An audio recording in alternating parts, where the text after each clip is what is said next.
Hey everybody, welcome to So Many Sequels, your book club for movies. I'm Josh, I'm Garrett. And I'm David. and we'll be home about 12:30. I And don't know. I gotta leave by 10:30. We're talking about the Odd Couple today on the show to kick off our Golden Oldies month. Golden Oldies, I think we decided that was going to be pre-1970, right? Because this was 1968. I think you Yeah, said 75-ish, something like that. Oh, did we yeah. go a little more? You wanted Garrett's only real stipulation was it had to be sort of pre-Jaws era Valid. Yeah, we because didn't want A lot of that something was from people the call blockbuster Jaws blockbuster the era. era. first blockbuster. I wanted something different, and we get made fun of for not having a lot of old stuff. And I gotta say, I feel like this year, even before this theme, we've been doing some older movies this year, so I'm proud of us, boys. True that. Lots of older movies and more to come. We're going to be talking about older movies all month long. Um, The Odd Couple today, The Grapes of Wrath tomorrow, not tomorrow, Next time. and then more to come. I'm still deciding on my pick. We'll announce that soon enough. Go to SoManySequels.com, subscribe to the show on YouTube, Spotify, or wherever you get podcasts, and follow us on Instagram at So Many Sequels Pod. Put all that stuff out there. Let us know. Let us know your favorite golden oldie. Actually, that would be fun to know. Hit us with some of your recommendations. But today we're going to talk about The Odd Couple. It came out in 1968. Letterbox says in New York, Felix, a neurotic news writer, We who love just alliteration. a neurotic news writer, yeah, who just broke up with his wife, is urged by his chaotic friend Oscar, a sports journalist, to move in with him. But their lifestyles are as different as night and day are, so Felix's ideas about housekeeping soon begin to irritate Oscar. Now, before we go any further, because I'm going to do it immediately, um, uh, David and I were in a production of The Odd Couple once, and so we're going to be obnoxious about that to a degree we're going to try to control. We will. The first thing I had to say, though, was when I was watching it, because we did this when I was in college, I played Felix. I did not know that I would in real life become a news writer. Ayo. So that hurt a little bit. At one point, I could have been described as a neurotic news writer, much like Felix. Life So what are you imitating gonna do art. with that? Exactly, life imitating art. So that's the Odd Couple. David, how did this movie do when it came out? And then tell us why you picked this one for your golden oldie. Well, so it debuted May 2nd, 1968. That was when it had its premiere. Not a lot of really specific details for the year 1968 when it comes to box office performance. However, according to according to records from Variety, it brought in about $20 million in 1968. It was one of the most popular movies of the year. It was the number three film of the year behind just 2001: A Space Odyssey and Funny Girl. Um, it had actually let's see, 7 weeks in the top spot at the box office in 1968. Basically dominated the month of July and the end of June.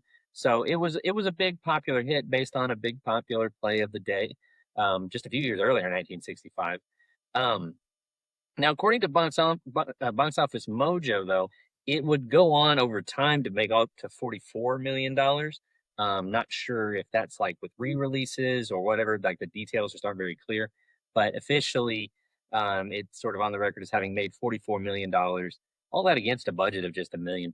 So I mean, it was a very big hit, and it spawned a whole series of adaptations and revivals and things like that, which I'll talk about more in a minute.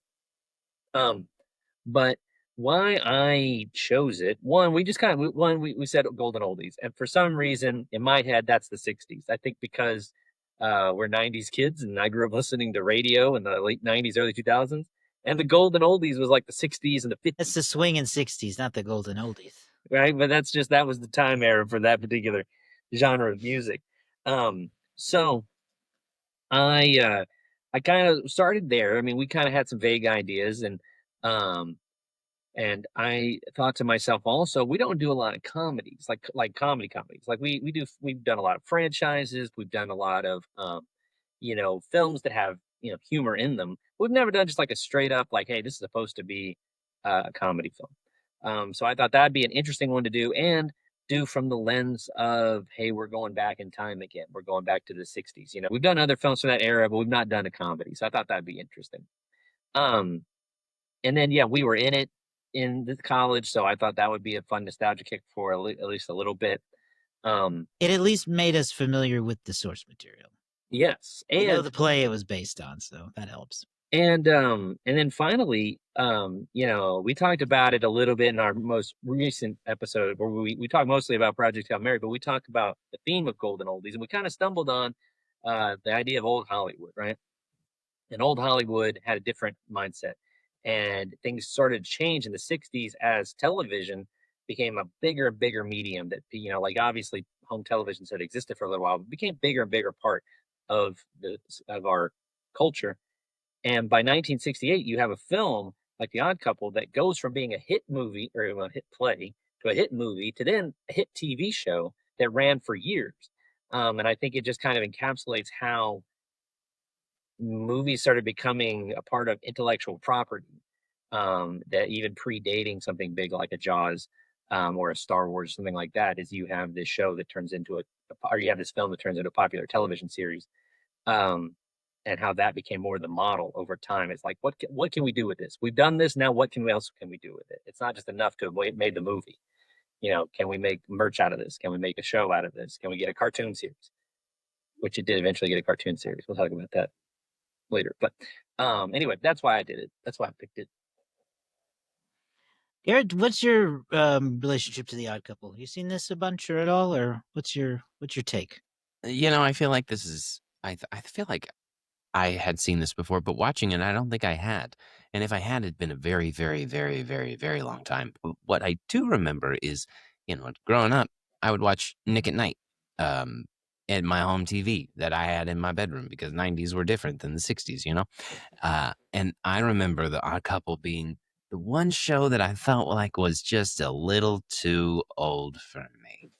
I feel like it was the Everybody Loves Raymond of the '60s, where it was like, this feels like it's always perpetually funny only to grandparents, and that's These fine. grown-ups are boring.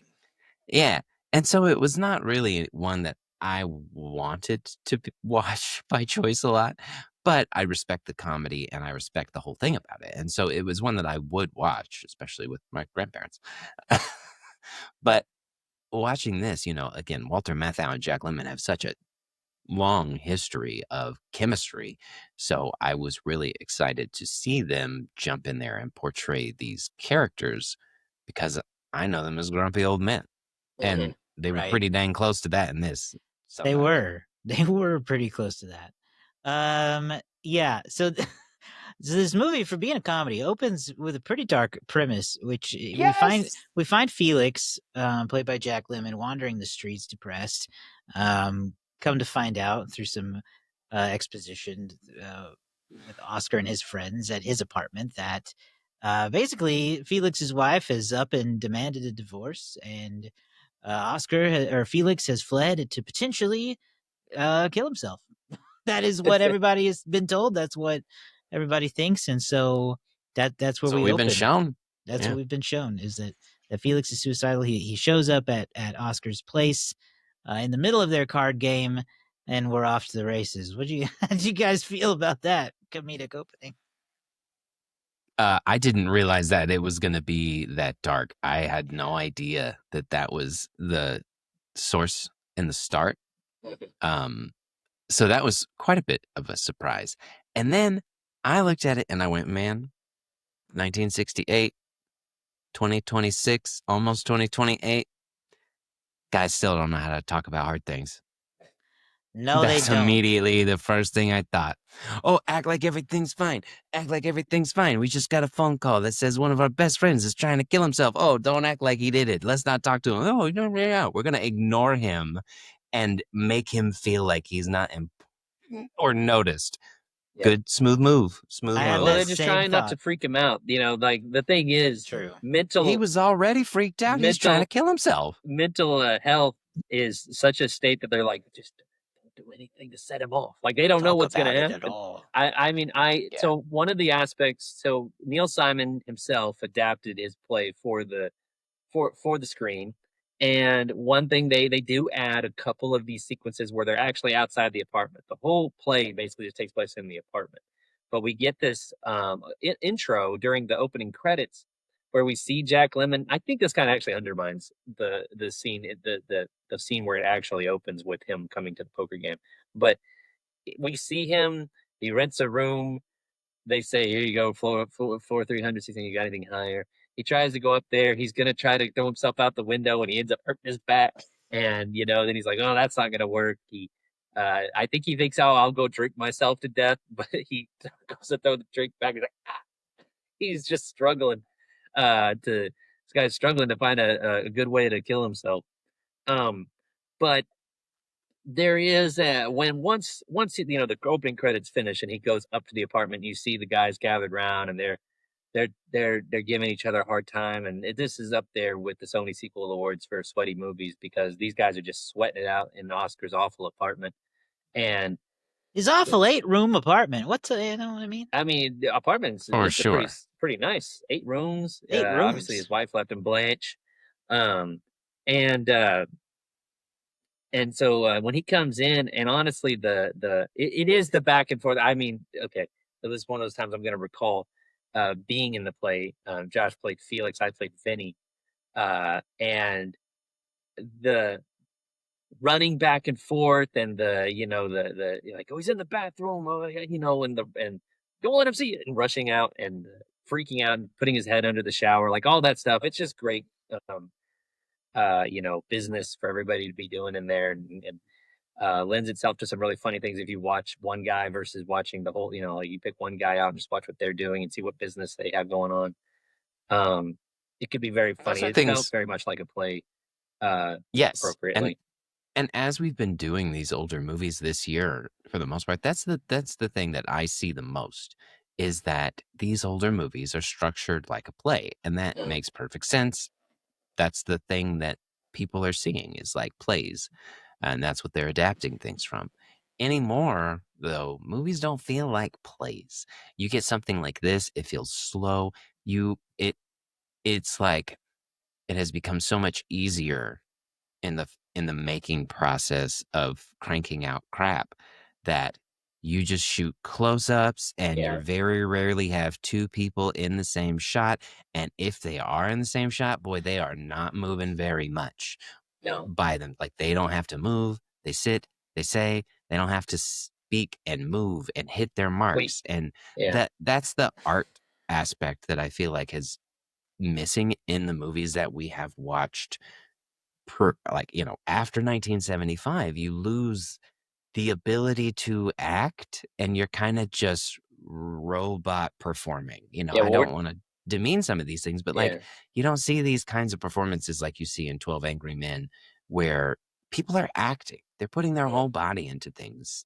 Even if it's something small, a scene that is very small matters, and you just don't get that anymore. And No. that's I mean, those are the pieces that I miss the most. it's all about like, let's get your coverage, and I'll spit 100 lines at you, and we'll improvise, and then like we'll have fun, we'll improvise, and then we'll turn the camera around, we'll get all your coverage, and we'll improvise, and like it doesn't all always feel connected. But like you said, whether it's 12 Angry Men or something like this, where we have like long extended shots, and occasionally you'll have like a close up of one of the characters saying like a very specific funny line, but cut back out to this long, like this sort of medium shot with the whole cast talking, interacting, acting, and reacting, staying in the moment the whole time.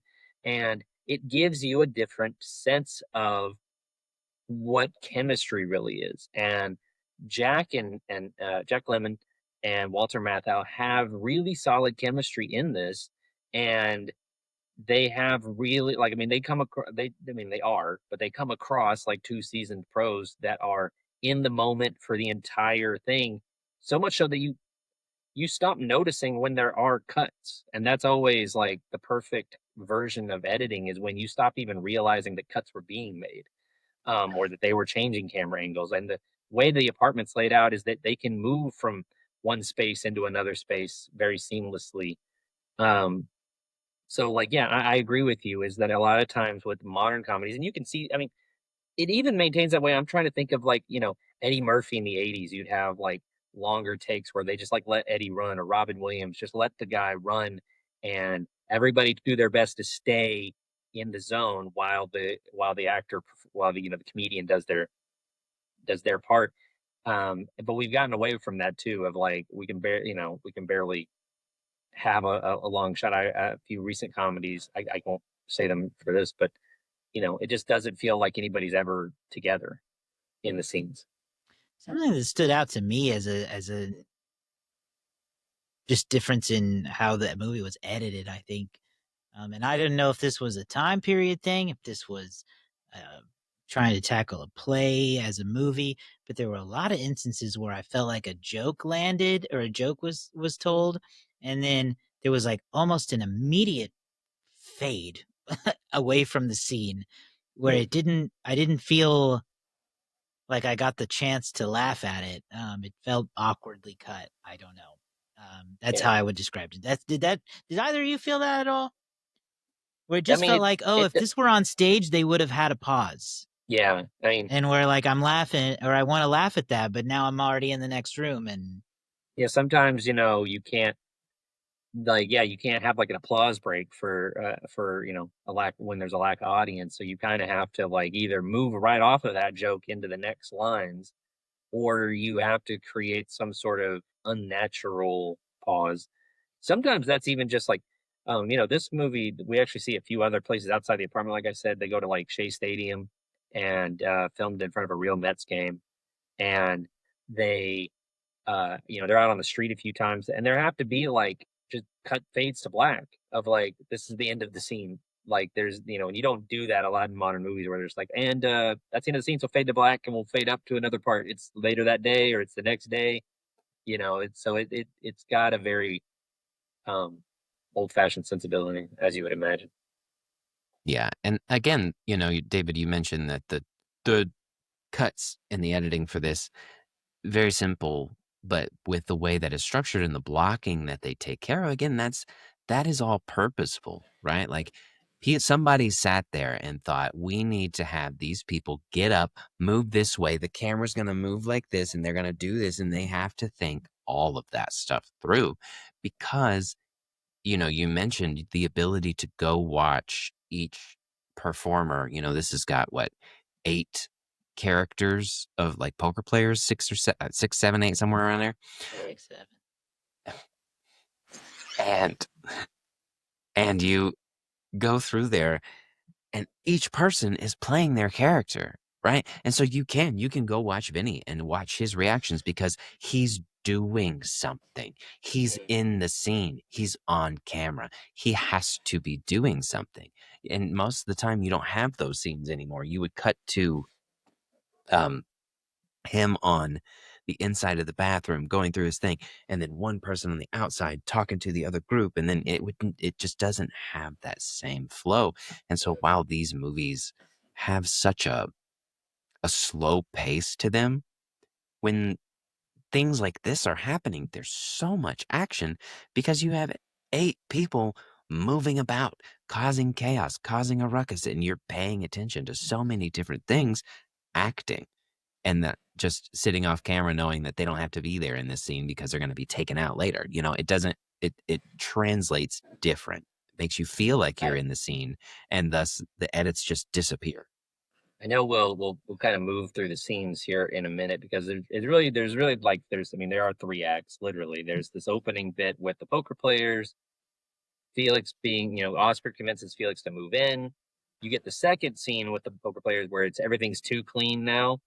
And then we get the sequence with the Pigeon sisters, and then we get the big fight at the end after the Pigeon sisters scene. I know that for probably a lot of traditional people who like this play or like this film, uh, the arguments between Oscar and Felix are probably some of the highlights. It's not spaghetti, it's linguine, and I don't like little notes on my pillow. Those are like the big ones. But for me, this opening scene, when done right, is like one of the funniest scenes in theater history because it's all these guys and the panic and the going back and forth and the little barbs at each other that really makes it feel, I don't know, just gives it that it's good, like it's solid comedy because there's a chaos to it. There's everybody trying to watch, there's everybody walking on eggshells. There's that moment where they're watching Felix, he's looking out the window and they're like, he's like, "Oh, you, it's your turn." He goes, "I'm sorry, I'll kill myself." And everybody goes, "Whoa."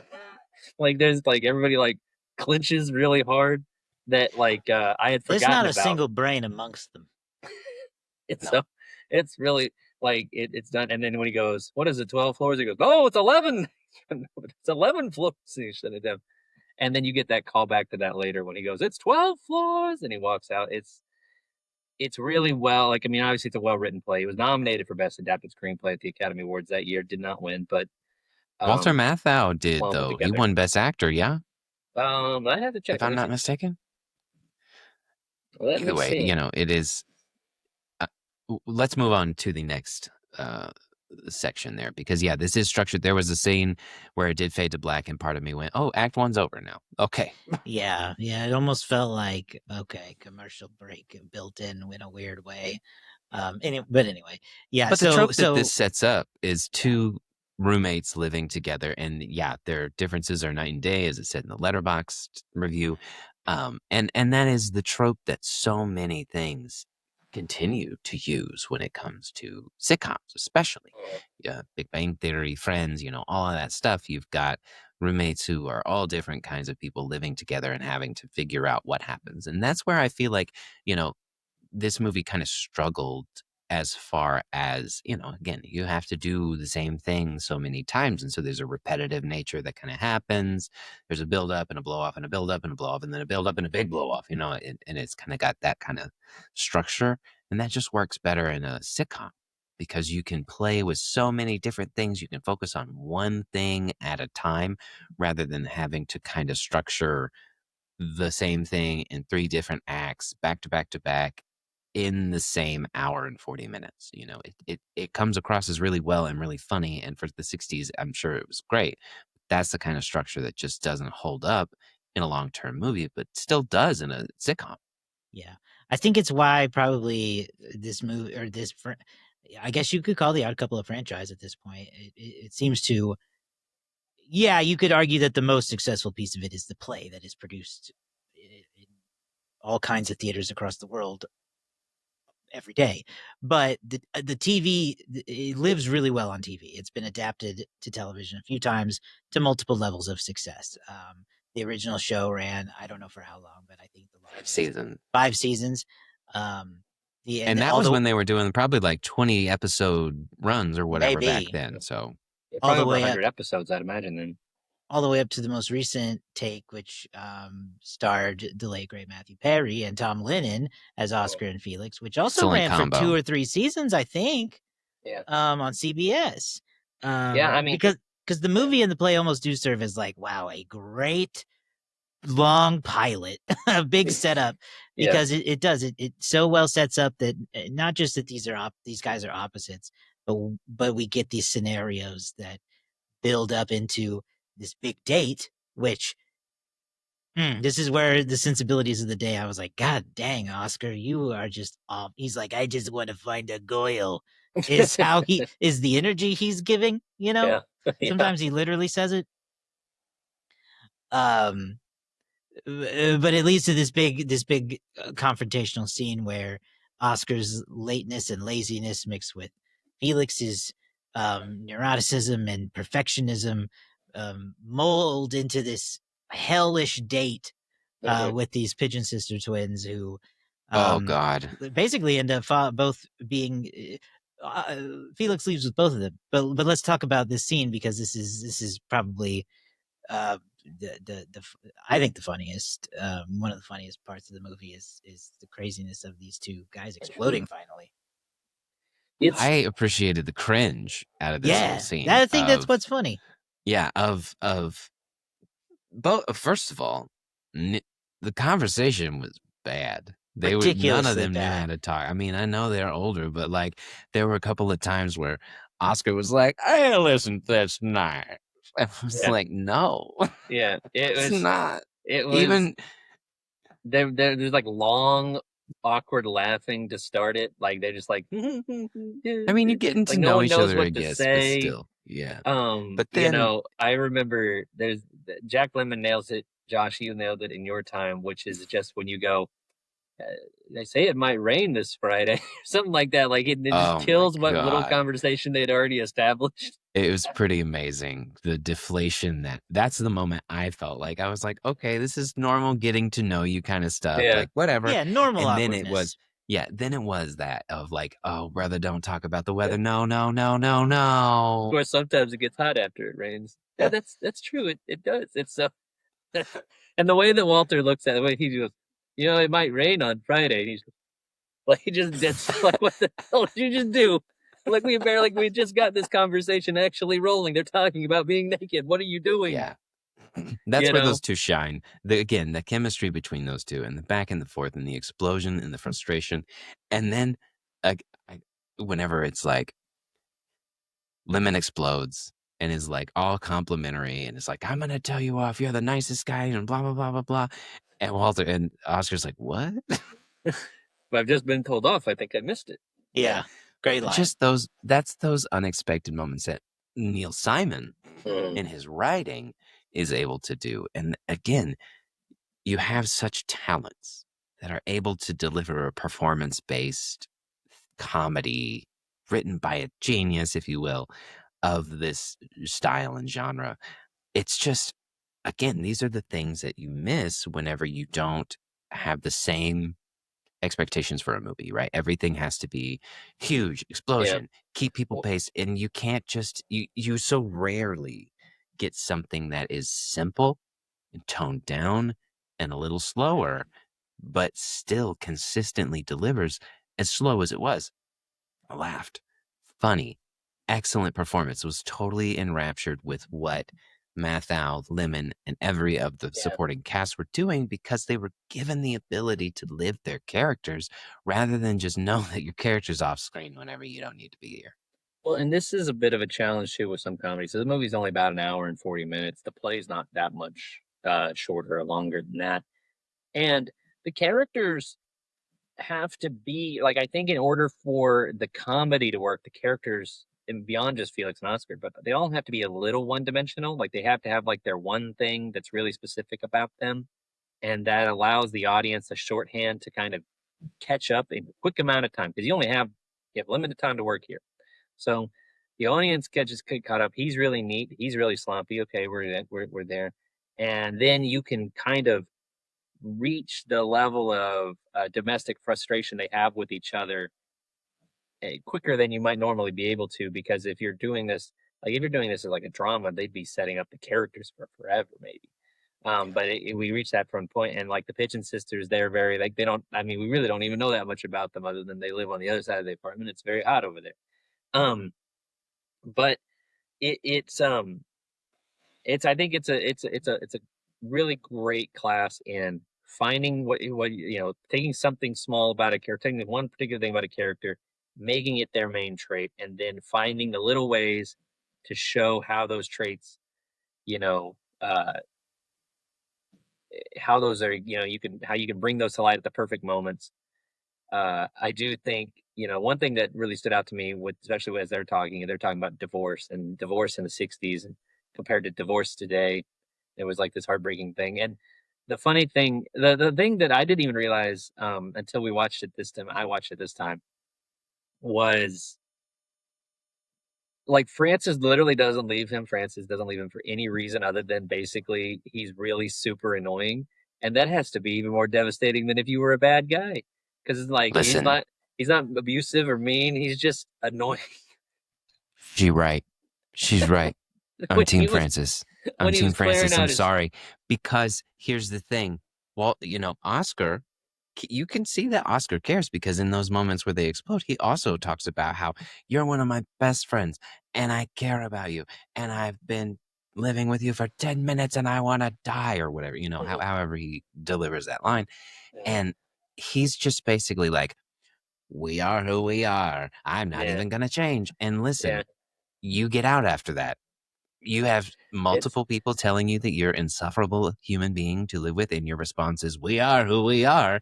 Get out of my house, too. That's the thing is Felix is deeply manipulative, basically the entire time. He never means to ruin everyone's night, but he ultimately never takes accountability either. it is this it is this weird thing where he does acknowledge several times, "I drive people crazy. It's He just what I does, do." yeah. He knows that but it's like, But he seems to be defeated by that. Like, it's you know, just what I and do, as un in, like, you can't grow and change as a person. unfortunately unfortunately or fortunately, Yeah.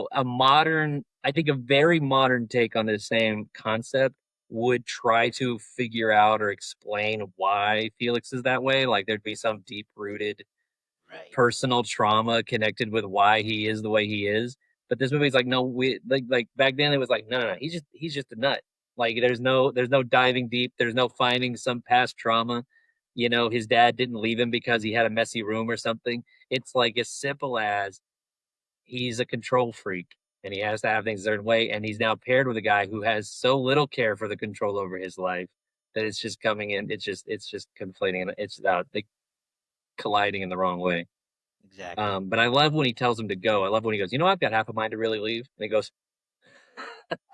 that's what I'm telling you to do. I'm telling you to really leave. Yeah, he asked I, about clearing when he asked about clearing the air, and he goes, "No, clearing the air is why I want you to leave. You keep I'm, clearing it." I'm tired of you clearing it. The Yeah, part where yeah.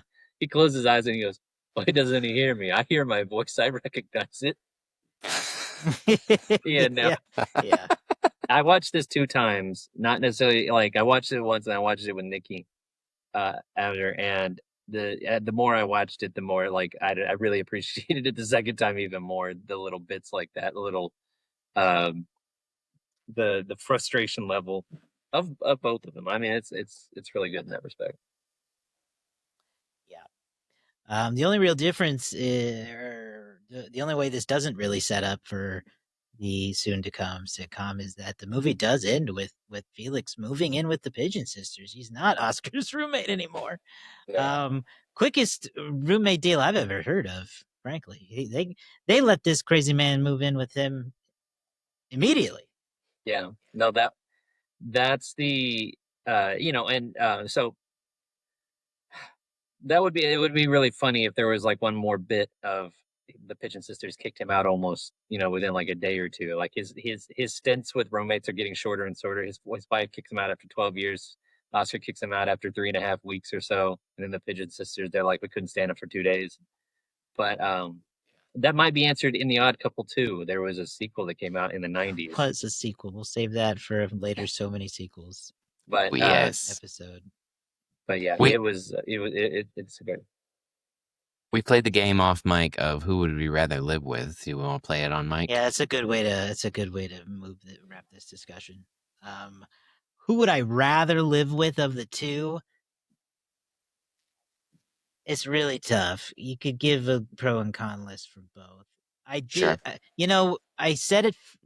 I said it first off mic that Felix at least comes with like food and a clean Benefits. apartment. But Right. throughout the discussion, this realization that he is also deeply manipulative does bother me. Mm-hmm. So I think that even getting food would not account for being manipulated. I would be more apt to live with him if he were at least like introspective and it could be like, look, I know I'm like this. I'm sorry. So that leads me to think maybe Oscar would be better because at least I could try to ignore his presence.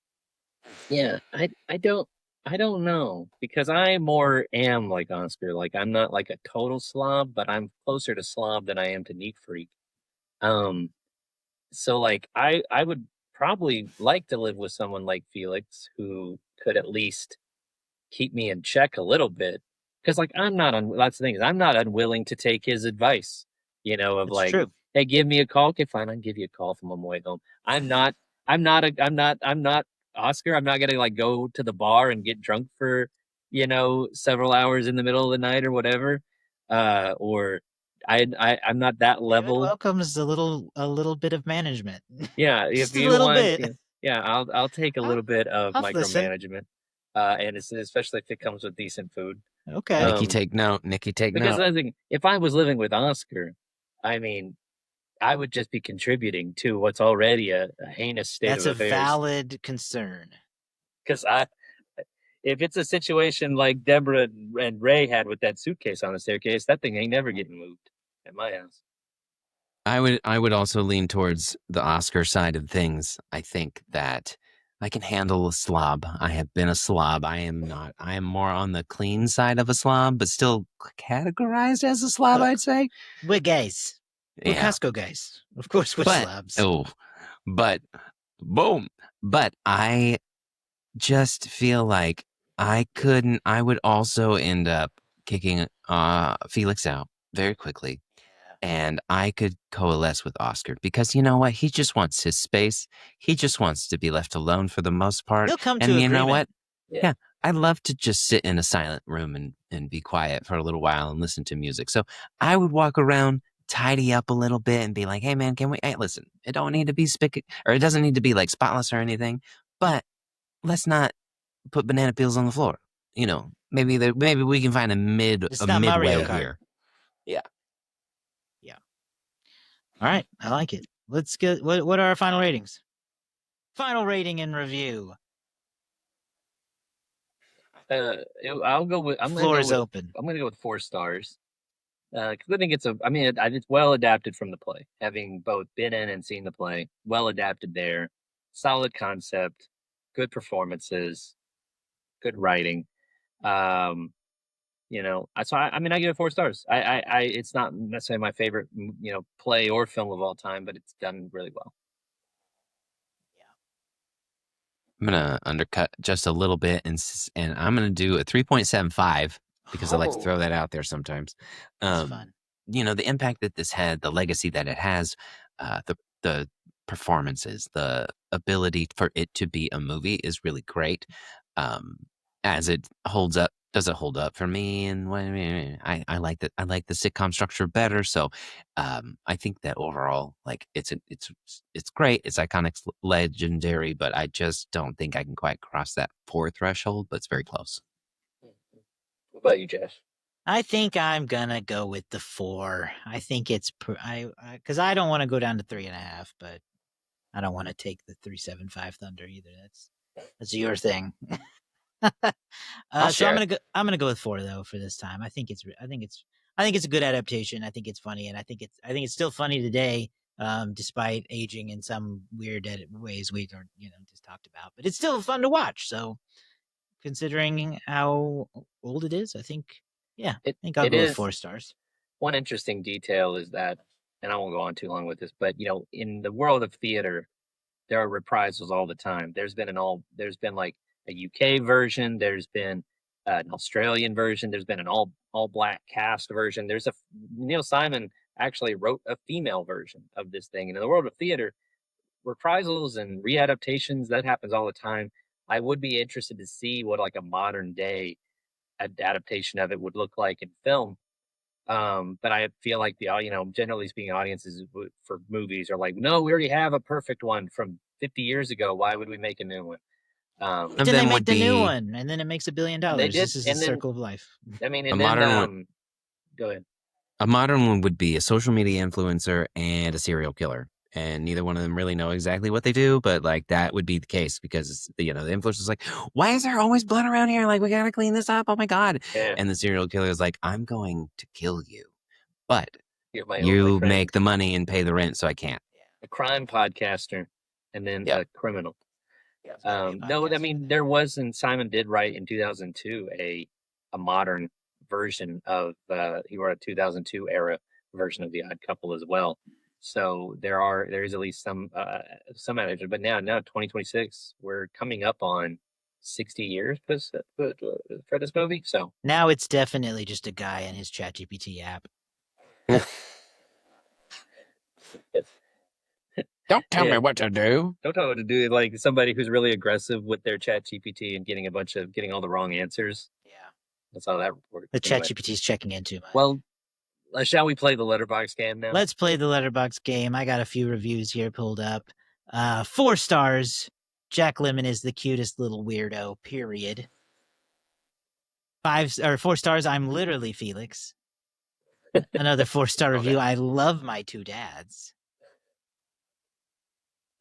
3.5 stars. 2 guys, no cup. That's where I'm gonna. That's where we're gonna end that one. So Well, smattering of reviews there. I um, don't know who goes first. You I tell was me. to say, Josh, you and I are tied at 3. Garrett's got 4. So technically, I was the last one to win between the two of us. So Josh, you can go first. All right. I think that it's gonna be less liked than we like it. I don't know why I feel that way, but I'm gonna go with 3.4. 3.4. Okay. I'll say a little higher than that. I'll say like 3.7.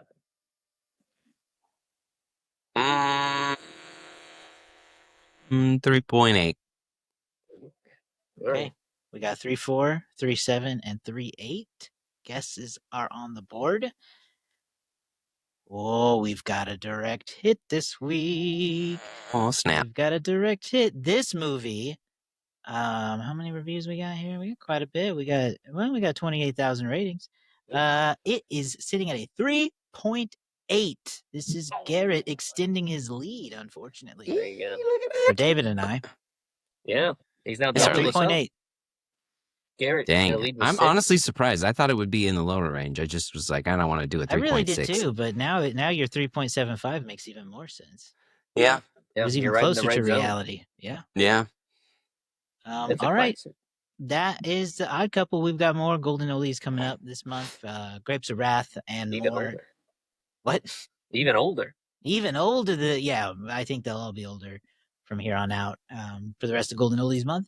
So subscribe on YouTube, Spotify, or wherever you get podcasts. You can go to somanysequels.com. You can follow us on Instagram at So Many Sequels Pod.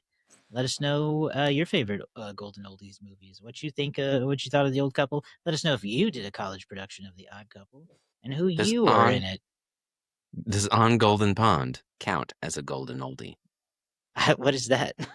You don't know on Golden Pond? We'll talk off mic. It's not worth You this know, conversation. Josh, if you want to, another golden oldie we could do that actually featured all 3 of us in a college production is Arsenic and Old Lace. That's true. There you go. No, that would ruin my Audrey Hepburn thing, but But you get Cary something to Grant. think about. Something to think about. That's true. All right. Anyway, go to SoManySequels.com. We'll see you guys later. Bye.